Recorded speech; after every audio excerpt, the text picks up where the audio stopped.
Hello, everybody. I'm a practicing therapist and a doctoral student of psychology.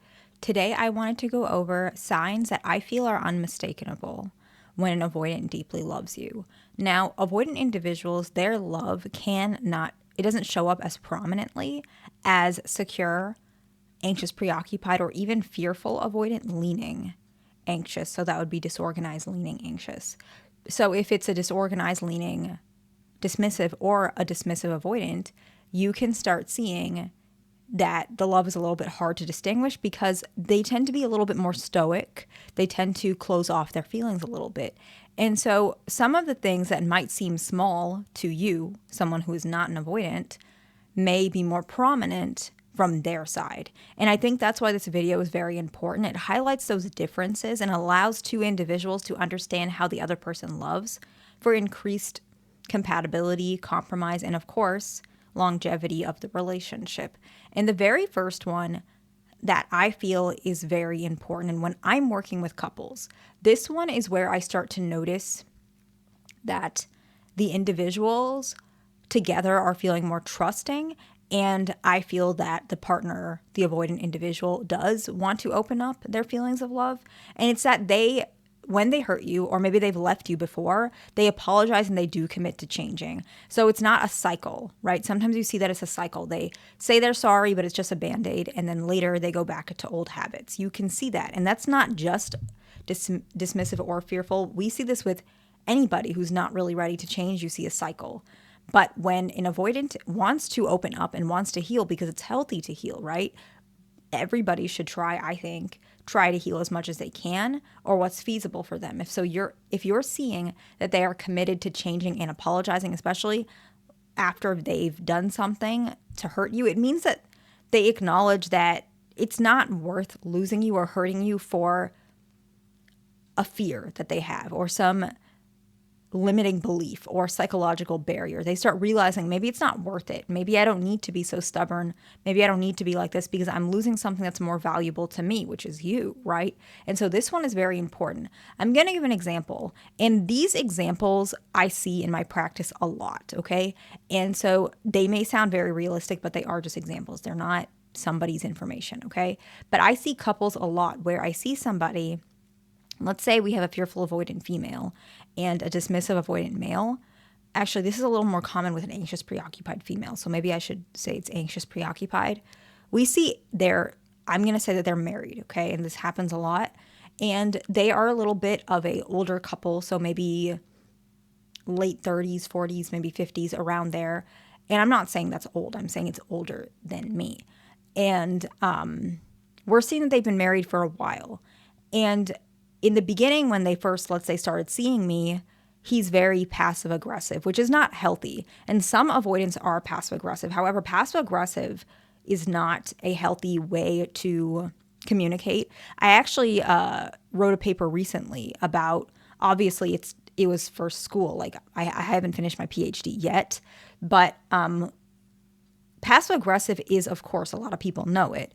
It's a sign that this person may lean into abuse patterns one day. I'm not saying this person is abusive, but I'm saying that passive-aggressive behaviors are not something to take lightly, especially if it's frequent and negative. I'm not saying it means this person is a bad person, but when I see passive-aggressive behaviors in my office, I definitely focus on making sure we can manage those because it can create a lot of resentment, and resentment can lean into either yelling, shouting, the other person's on eggshells. It's really not a good dynamic. So this person, let's say this couple, he is passive aggressive. And why is he passive aggressive? Okay. He leans into an indirect form of expression because he doesn't know what he wants. He doesn't actually know he needs something. And sometimes he feels like he can't get it.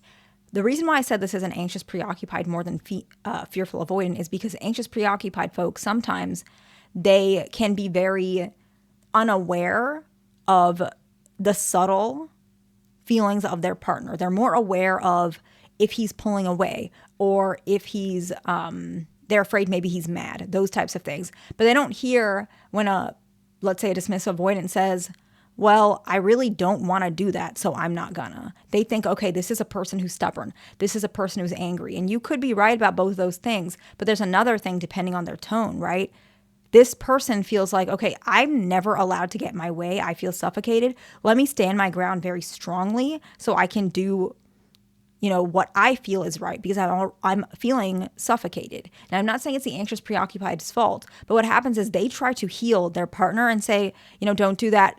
Please come and do this with me, or let's go out, let's hang out with your brother tonight. Stop staying indoors. You're so antisocial, whatever it is. And there's a divide that starts to be created. However, let's say in this relationship, she starts realizing, okay, I want to be more accommodating. Or maybe she didn't even say that, but she doesn't mean this on purpose. So there's no malice on her part. And then maybe one day his passive aggressiveness got pretty bad and he raised his voice and maybe slammed something on the counter. And so we're already like, okay, this is getting to the point where this is an issue. And right away he apologized and he realized whatever is going on her side, I can't pretend I'm the victim. Yes, she's doing behaviors that bother me, but it's never okay to yell, right? So he's realizing this and he realized, I don't want to hurt you. I apologize. And he starts committing to change. I don't want to be angry anymore. I don't want to bottle up my feelings. I don't want to have a negative view of my wife, because if I do, I'm going to see a side of myself that I don't want to exist. I don't want to see. And he does start committing to change. Why did I give this example? Because the change wasn't specifically, I'm an avoidant. Let me research all the things about avoidant attachment and change those triggers. That's not how I typically witness change. It's usually something that helps them understand. It's translated from their side. And yelling at your wife or your girlfriend or your boyfriend or whoever, your partner, and seeing that they feel a little frightened. I'm not saying you have to bring it that far. Absolutely not. But unfortunately, there are cases where you have to see yourself make a little bit of a mistake to realize, okay, I don't want my partner to be frightened of me, and I don't want to be frightened of myself. I can't do this anymore. And they start realizing the reason I did that is because I bottle up my feelings. It's because I don't tell her exactly what's bothering me. I don't trust her enough to realize she's not hurting me. I don't realize she's just asking for something to help me. She's trying to get me out of my shell. She's not forcing me to do something horrible. It's because she loves me, right? And of course, on her end, she's going to be like, okay, I don't want to say it like that. I don't want to be negative. I don't want to come across as nagging. I don't want to compare him to other people. And so they both work together as a couple because they don't want to, that incident was probably too much for both of them and they don't want to hurt each other. And so this is an example of somebody that they were making mistakes and now they're committing to change, okay? So they apologize and commit to change once they've hurt you or once they've left you. The reason why I emphasize that is because if they hurt you and they left you and they come back and they don't apologize or they don't show change, at least in the near future, this person does not recognize how much they hurt you. I'm not saying change has to happen for that reason. Changing in general is a sign that they love you, typically, but not all the time. Some people change and love is not always correlated. But if they hurt you and it's a very obvious pain, and they have not apologized or committing to change, they might not be there yet. Does that make sense? The next one is they attempt to clear up miscommunications right away. I see this a lot in my office, but I also see it where when I start seeing progress with a couple, the partner of the avoidant will start saying, yeah, this is what I'm noticing from him or her. I'm noticing that this is changing and I'm really happy about it. I didn't even realize this was something I wanted until it started showing up, okay? And what is that? What's an example of that? So what are these misconceptions? Let's say a fearful avoidant. Okay, so fearful avoidants, they tend to, sometimes they're afraid to express themselves because they don't want to hurt the other person. So when fearful avoidants pull away, some of the time it's because they don't want to burden the other person. That's different from a dismissive avoidant. Dismissive avoidants pull away to self-regulate. Fearful avoidants, sometimes they pull away to self-regulate, but often they pull away because they don't want to be a burden. They don't want to bother anybody. And anxious preoccupied, when they feel like they're a burden, sometimes they want to find the answer. They want to get reassurance that they're not a burden. So these are the differences. Of course, some anxious preoccupied does pull away or feel uncomfortable. When they feel like they're a burden, they might crash out. Fearful avoidants do this as well, especially if they're more leaning anxious. So this example could be fearful avoidant or anxious preoccupied, but I picked fearful avoidant specifically for that reason, okay? So let's say it's fearful avoidant. They want to go to an outside mall. So where I am right now, y'all, it's like not at this very moment. I'm recording this in my house, so it's not hot, but outside it's like 90 something degrees. I think like yesterday it was like 100. So it's really hot today. So that's why this example came up, okay? This person wants to go to an outside mall and they both agree. So dismissive avoidant boyfriend, fearful avoidant girlfriend, they agree, okay, we're going to go to an outside mall. Maybe they planned this like a week ago. This week it turned out, okay, it's really hot. Let's say it's like, I don't know, 90 degrees outside, okay? And she's very worried that it's hot because she doesn't want him to feel like it's hot or difficult, and she wants him to have a good time, but she still wants to go to this outside mall. And so she texts him and says, if it's too hot outside, we can stay inside if you prefer. So let's say she said that. He misread the text and thought that she said she prefers to go indoors, right? Miscommunications happen, misconceptions happen, okay? And so he says, that's fine.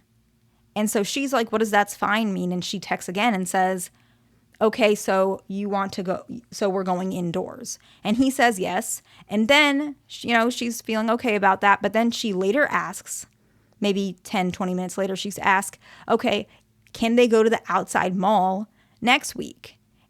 And he's confused because he's like, I thought you wanted to go indoors. You changed it. What's going on? And then he realizes, oh, I misread the text message. And then he calls her to clear up the misconception. Now that he realizes he misread the text, and he says, okay, I don't care if we go indoor or outdoor. I misread the text. What do you want? What do you want to do? Do you want to go to the mall? Because I don't care either way. Do you want to go to the outside mall? And then she says, yes, I want to go to the outside mall. And he says, okay, let's plan for that. I'll pick you up at X time and we're going to the outside mall. He cleared up those misconceptions because he recognized that she was excited about going to the outside mall, and the misconceptions made her have a different idea. And he was like, well, I don't care. So why would I do something that makes you less excited? Let's go ahead and do what makes you more excited. So he cleared up those misconceptions, which is a good thing, right? The next one is that the things that they said they will never do, they start doing. So an example is an anxious preoccupied. Let's say they wanted to do something for the holidays, 4th of July, in the maybe first year of the relationship. And he was like, let's say dismissive avoidant was like, no, I don't do holidays. Holidays aren't my thing. But then later in the relationship, he actually decides, okay, my trust is being built. I know she likes this. And maybe she says, could we do something for the 4th of July? And he says, yeah, that's fine. And he says he'll prep the grill and she will prep the food. So he's completely committed to doing something that prior he said, no, I don't do this. That's not my thing. And yes, this is something that truly does happen when I see an avoidant start actually changing. It does actually happen. So it's not just something that I think should happen. It is something that truly does happen, okay? The next one is that they make time for you, okay? Even when individuals are very reserved, such as dismissive avoidant individuals, they do prioritize your time and your preference from what you want. And sometimes they prefer you over solitude or structure. And so I think that's very important to recognize that if you start seeing your partner making time for you, this is quite a sign that this individual cares about you. They value you. They value your time, your opinion, and they want you to feel loved truly, okay? The next one is they are more protective instead of jealous. I know this sounds a little specific, but it is common, okay? They look out for you. They're ensuring you're safe and taken care of. It's not necessarily grand gestures, but it's intentional and steady. And if somebody is hitting on you or attracted to you, they don't assume something nefarious on your part. They protect you to make sure that you feel comfortable. Is that something like, what's going on? Do you feel uncomfortable? Do you need me to intervene? And the reason why this is important is because jealousy is a sign of lack of trust. And dismissive avoidant individuals, they tend to struggle with trust. And trust is one of their barriers to commit and get comfortable. Protectiveness, when it's in the spot of where jealousy could be, if there's a lack of trust, this means that they do trust you. And so they're trying to protect you from what they feel is uncomfortable, but they also believe that you will find uncomfortable, if that makes sense, okay? The next one is that they respect your opinions. Respect is a very prominent sign of love for avoidance. When they deeply love somebody, they respect you, what you say. They listen intently. They value your thoughts. They consider your feelings when making the decision because they care very deeply about you, okay? The next one is they open up stressors in their life. Their stressors and what they're feeling in their life can sometimes affect their mood. And if they don't tell you what's bothering them, they may act more distant. They may lash out, and they may realize that makes you feel unloved and uncared for. And so they're more open to expressing themselves. They also want to open up because they feel like you're not going to judge them, you're not going to hurt them, and it's okay. It's okay if they show what they perceive as a weakness, because it's not weakness around you. It helps you guys get comfortable and closer to each other, and that is perceived strength, okay? The next one is they ask your perspective on things without prompting. What does that mean? So let me give an example. An example could be that they're worried about something financially. And avoidant individuals are very protective of their finances. So this in general, if they're opening about finances, it's a sign. Maybe they could mention your opinion, what's better to, choose this stock or whatever stock, right? So they're choosing between two different stocks, and they feel like, you have that knowledge, or maybe they're just asking you, and they did it without you asking them, hey, what's on your mind? What's bothering you? They just said, hey, what's your perspective on this? I'd like to get your opinion so I can weigh my differences, my perspective as well. And so they believe that your perspective is valuable enough that they include you. And why this is important is because in a marriage or a long-term relationship, you're going to have to make a lot of decisions together. Where to buy the house, what house you want to look at, if you guys want to sell your previous properties, whatever it is. If you guys, who's going to do the laundry, who's going to do the cooking, or are you going to both do it, right? These decisions have to be joint. And so them being more comfortable asking your perspective without prompting is a sign that they're ready for those types of things, okay? Because that's very challenging for avoidance. That's actually one of their barriers to commit, because they're afraid to share power, right? But as research does show, and in general, sharing power is one of the most fundamental parts of a healthy marriage, okay?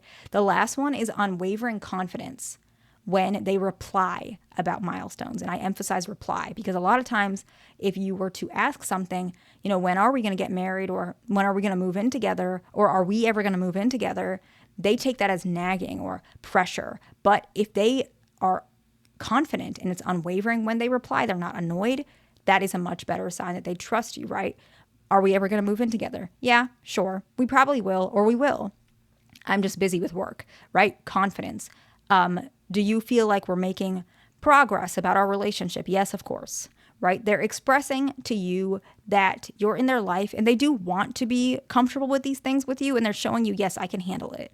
You don't need to worry. You don't need to feel anxious. This is not something you have to worry about, okay? I hope this video is helpful. Please like, subscribe, and I will see you in the next one.